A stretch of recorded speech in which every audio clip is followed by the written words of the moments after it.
I have the pleasure to present to you Dr. Martin Luther King, Jr.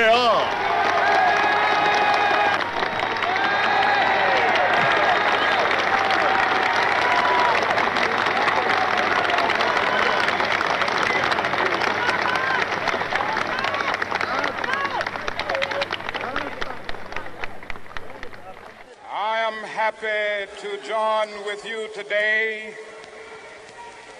in what will go down in history as the greatest demonstration for freedom in the history of our nation.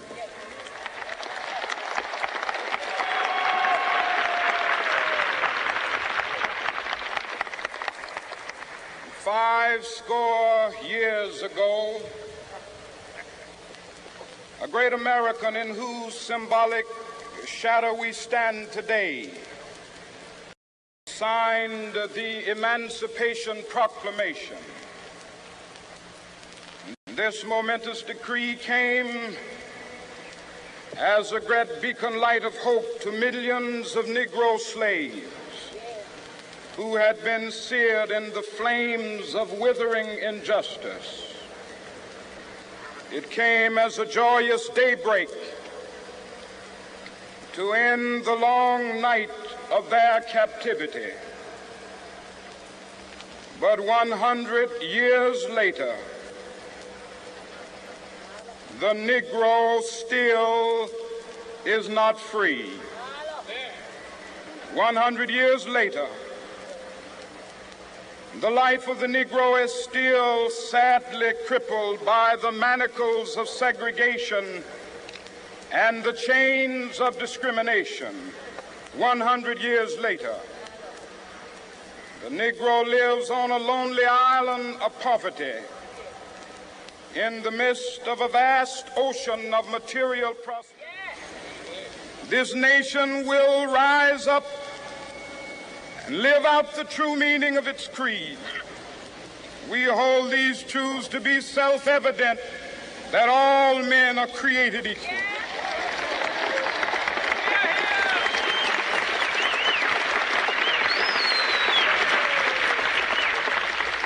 I have a dream that one day on the red hills of Georgia, the sons of former slaves and the sons of former slave owners will be able to sit down together at the table of brotherhood.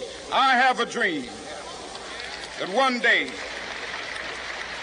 even the state of Mississippi, a state sweltering with the heat of injustice, sweltering with the heat of oppression, will be transformed into an oasis of freedom and justice. I have a dream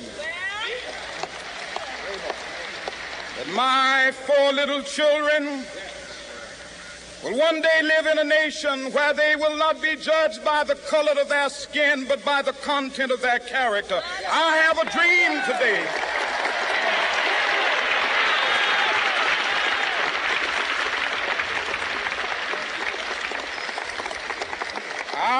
a dream that one day down in Alabama, with its vicious racists, with its governor having his lips dripping with the words of interposition and nullification, one day right there in Alabama, little black boys and black girls will be able to join hands with little white boys and white girls as sisters and brothers. I have a dream today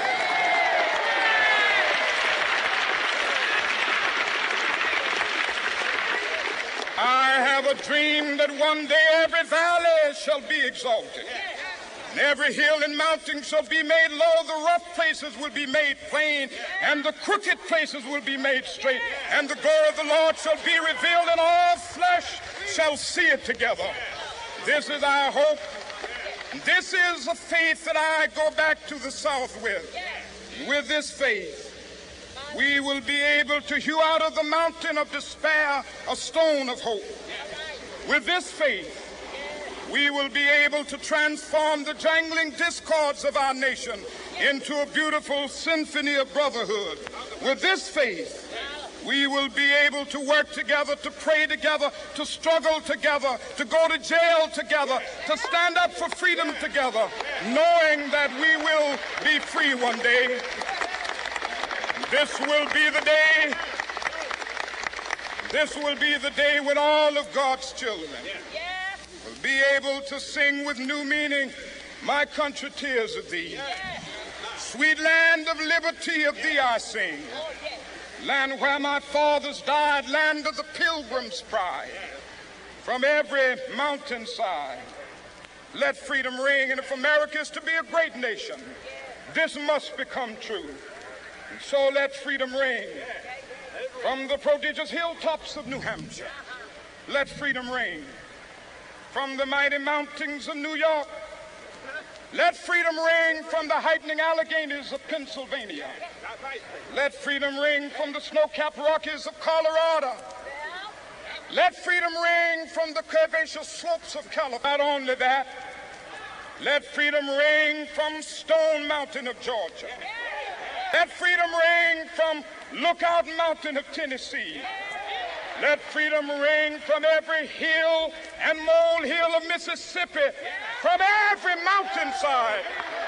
Let freedom ring. And when this happens, when we allow freedom ring, when we let it ring from every village and every hamlet, from every state and every city, we will be able to speed up that day when all of God's children, black men and white men, Jews and Gentiles, Protestants and Catholics, will be able to join hands and sing in the words of the old Negro spiritual. Free at last, free at last.